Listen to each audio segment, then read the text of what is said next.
stability labels, sample number barcodes, labels for products, results, reports for clinical teams, all sorts of things we need our printers for. We have analyzers, which are often connected via middleware systems as well, 1 or 2 middleware systems. And we may have messages going in and out of the NHSBT, such as the electronic delivery note for blood deliveries.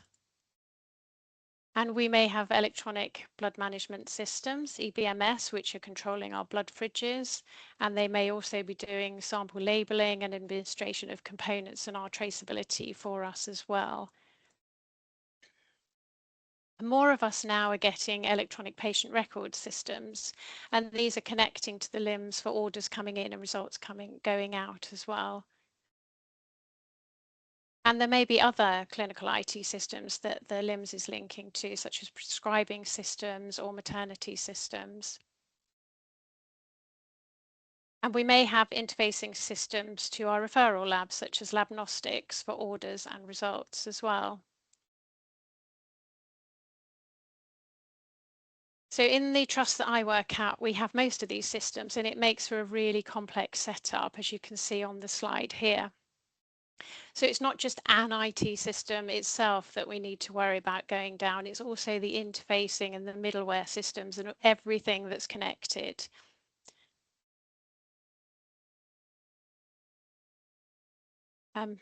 And also we have other standalone systems which may be connected to each other or not, maybe linked to the LIMS, but we need these as well to provide our normal service. And so we need to think about them in our downtime planning and consider what we're going to do if these aren't working as well. And of course, we're reliant on power and connectivity via Wi-Fi or network ports. And if we lose this, we may well lose absolutely everything. So when everything's working properly, then these IT systems really do support safe practice and they make our work much more efficient and effective. But when they go down, and that's either planned or unplanned event, it can quite quickly turn into chaos if we're not prepared for it and we haven't done our planning. And this is where contingency planning comes in. So we need to consider what we could lose. It could be one single system, it could be an interface, it could be multiple systems that are interconnected, or we could lose access to our equipment, such as blood fridges. We could lose internet connection, power, the servers that host the systems, a cyber attack. We could end up losing absolutely everything. So contingency planning has been a recommendation for a long time. And in the past, we used to focus on what we would do if we didn't have enough staff, for example, or we lost the telephone system or our analyzer systems. But as we see more and more IT being introduced into our hospitals and our labs, then we need to make sure that our plans cover all eventualities for loss of these systems.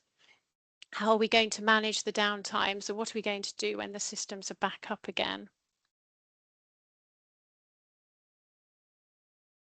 And these are the general principles of downtime planning. There's a lot of words on this slide, but we'll look at these in a bit more detail as we go through the next slides.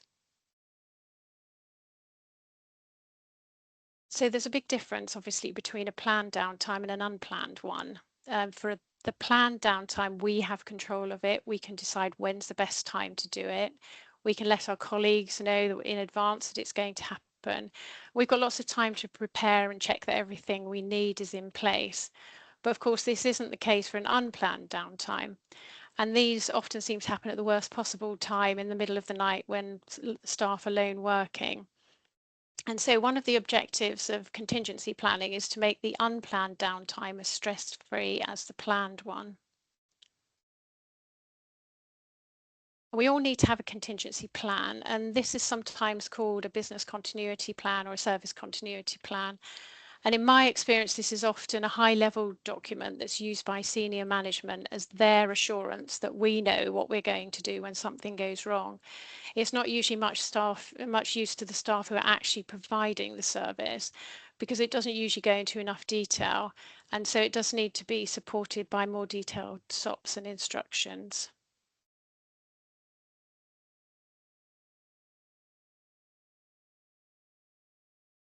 So the principles of contingency planning apply to loss of any of our IT systems, but of course some IT systems are more critical than others. So for the rest of this presentation, I'll mainly talk from the perspective of the big three, as it were, the LIMS, the EBMS and our EPRs, as these are really critical and fundamental to our service. When a system goes down unexpectedly, we may not know how long it's going to be down for. So we do need to plan for different lengths of downtime and what we in our service are prepared to do during that time. And this is particularly relevant for the LIMS. We do need to be clear about what can we stop testing and for how long can we stop testing it for. At what point do we need to start sending samples to a contingency lab or even sending patients to another site for treatment? And if we're sending samples away, do we have a service level agreement with our contingency site to do that? How are we going to get results back to our own lab, to the clinical teams, back into our LIMS afterwards? And we need to consider the patient impact of these downtimes, particularly in terms of delaying their transfusions, their treatments, or their surgery.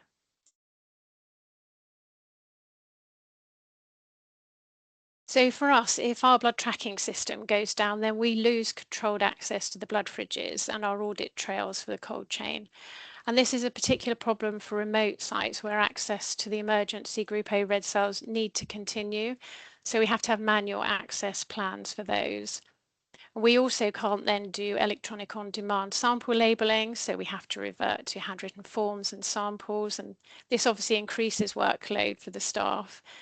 And we lose our safety scan for administration and traceability, again, having to go back to manual processes. So we have an increased risk to the patient of mislabeled samples being rejected, for example, and risk of wrong transfusion, which of course is a real concern to us. And similarly for our EPR, if we lose this, then everything reverts to the old-fashioned manual systems. And now in our trust, we've had the EPR for over 5 years on one site and 3 years in the other. And it was amazing how quickly we all became completely reliant on it and forgot how we used to do things on bits of paper, like it never happened. And we've now had a few planned downtimes of the EPR for testing our plans. The first one was a bit of a disaster because we linked our blood tracking system through the EPR, so we lost that as well. But we fixed that, and subsequent ones have been much smoother and uneventful, at least for transfusion anyway. And it was really good to be able to learn that from a controlled downtime rather than an unexpected one.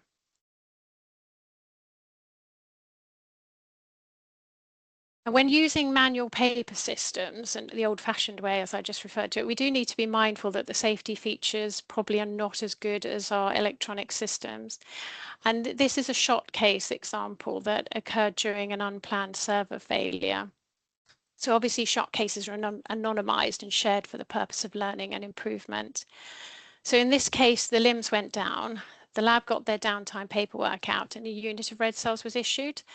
The unit was collected for the patient, and when it got to the ward, the nurse noted that the expiry date had passed and phoned the lab for advice. The BMS in the lab assumed that the downtime label had the wrong date on it and so advised that the unit could be transfused. So here the downtime documentation process wasn't effective. There was no record of the expiry date in the lab documentation that could be used for checking. And unfortunately, an expired unit was transfused to the patient. So the length of downtime may well be related to the level of cover that you have with your suppliers, and this will be agreed in the contract during the procurement phase and should be appropriate to the criticality of the system. So for our LIMS, we would hope it would be 24/7 every day of the year, and also for the EPR and EBMS as well. And we need a disaster recovery plan, and this needs to include the responsibilities for the supplier and also for our own IT departments. And this ensures that if we lose a system, we can bring it back up again. We don't lose it forever. And we do need to test this disaster recovery. And actually, when I asked our IT to do this for our LIMS, it wasn't as easy as I thought it was going to be. So we've only managed to do a complete test once when we did an upgrade of the system, but it did work, so it was reassuring. But we need to also to understand what the recovery of the system includes. Is it the whole system with all the local configuration and settings that our production system had, or is it not? And if it's not, how are we going to manage a reconfiguration of the system? Do we have a copy of the settings so that we can do this quickly and effectively? And regardless of whether we get the config or not, we need to think about what sort of validation of the system are we going to do when we get it back to prove that it's working correctly. And to support downtimes, we obviously need our policies, our SOPs, training, staff training and competency assessment. And this includes for the lab teams, the clinical staff when their systems are impacted as well, and for the IT help desk to know what to do when they get the call that a system's gone down. And it's really vital that staff know what to do, where to find the information, where the paperwork is, etc. And tip sheets and action cards are really helpful to support the more detailed processes in policies and SOPs. And of course, we need to provide our staff with training, competency assessment, and regular updates so that when the system does go down unexpectedly, they don't panic, but they calmly can take the right actions because they know what to do, they know where to go for that information. And what do we need in our downtime boxes or disaster drawers? Well, obviously, we need all of the manual paper forms that we're going to need to support safe practice. So for LIMS, this may be compatibility labels that we can handwrite on, forms for recording results and second checking. For EBMS, we may need signs to put on the blood fridges if they're going to be taken out of use. We have haemobanks in our organisation, so we have emergency packs which can be used to open the drawers to get emergency red cells out where we need it. And for the EPR, we need all of the manual documentation for transfusion in those boxes. And of course, all of this needs to be supported by our action cards, policies and procedures explaining where they are and how to use them. It's important to have some sort of access to patient records when we lose systems. So for our LIMS system, we may well have an electronic snapshot that's accessed separately from the LIMS itself. And this snapshot may be taken at regular intervals during a 24-hour period. So it may not be exactly up to date when the system goes down, but it does provide a really useful record of patient special requirements and antibodies, etc. And if there's no electronic snapshot, then we may be reliant on daily printouts that provide similar information. Or we may be able to use our EPR system to access the information. Whichever way we do it, we just need to make sure that that's included in SOPs and instructions. And if we lose the EBMS that's used to look up whether blood components are ready for the patient, then this may be just a case of phoning the lab and asking them. And from the lab side of the system, knowing what was in the fridges, maybe via a daily printout or electronic snapshot, or it may be in the EPR or the LIMS. So we just need to know where this information is in case we need to bring all of those components back to the lab. And similarly for the EPR, this probably takes a snapshot on a regular basis as well that's accessible, but we may also be able to get access to records via the LIMS and the EBMS. So communication is key, good communication of the downtime, and this applies to all IT systems. How are we going to let people know that they need to move to contingency? This may be via phone calls to relevant staff, for example, if we're only having to shut down one blood fridge or something. Or for the LIMS or EPR, which can affect the whole organisation, we might need to do global emails or pop-up messages on PCs. We call these pillar alerts in our hospital, and they are actually very useful for getting messages out there quickly to a large number of people. The lab and clinical teams need to make sure that the situation is included in handover documents where there's shift changes. And for the blood fridges, we find it quite useful to put signs on them telling people what they need to do or where they need to go for their components or product. And again, we just need to make sure that clear instructions are in our SOPs. And it's equally important to inform people when the system is back up again, because non-urgent transfusions may have been delayed, and so these need to be picked up as soon as they can. But there may be a need to take a measured approach to this. So when the system was down, there may have been messages from other systems that are queuing up to come in.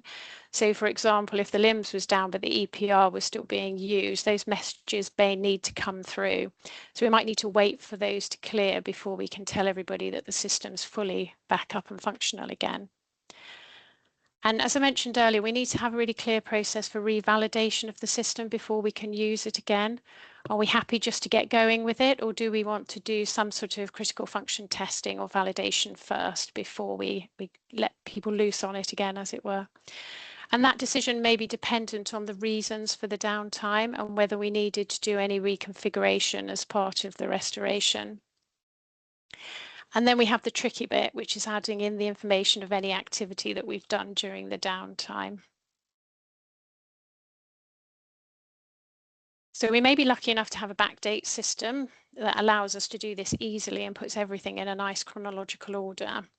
But if we don't, then we need to have a process for dealing with results for samples that are no longer valid, for example, and components that may have expired, because we will have set up our systems to block these for safety purposes.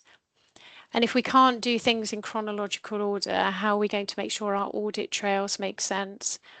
And of course, manual entry is at risk of error, so we do need to make sure that we've got a second checking system in place or a safety process for that as well. And if the downtime was unexpected, then we'll need to do an investigation. And this may be a local investigation, but we may need to sabre or shot report if we've had any relevant errors associated. We need to look at what went wrong, why it went wrong, so that we can implement corrective and preventive actions to try and stop it happening again. And this investigation may be more IT department and supplier investigations and actions rather than the laboratory. But this is also an opportunity for us to review our contingency plans. Did they work well, or do we need to update or even completely change them? And also look at what went well, because there may be learning that's transferable to contingency plans for other systems or for other departments. And it's also an opportunity for us to look at our risk assessments and update those if we need to. So testing our plans is really important, and we can do this outside of planned and unplanned downtimes, but how good are we actually at doing this? Usually the expectation is that we do this at least annually. And this may be using a walkthrough or a tabletop exercise. We can use live events as well. And how often are we checking our downtime boxes, both the lab and the clinical? We may be doing it daily or weekly. We may need to do this, otherwise we may find things are not there when it actually happens and you need them. And how are we testing staff knowledge and understanding, particularly for lab staff? Is there regular competency assessment in place that ensures we know what to do when things do go wrong?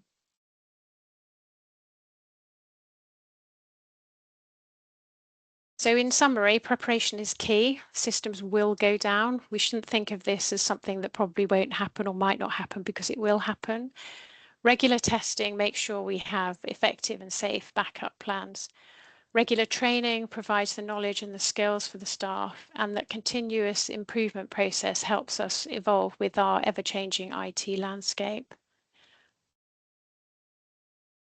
And to help with contingency planning for IT, the SHOT Script Group have created this aid memoir, which you can access on the website, and the link is at the bottom of the slide. So I hope that's been useful and given some food for thought. Thanks very much to SHOT for allowing me to share the downtime case. Thank you obviously for listening, and I'll leave you with this quote that I really like, that by failing to prepare, you are preparing to fail. Thank you. Thank you, Jen. That was a brilliant talk.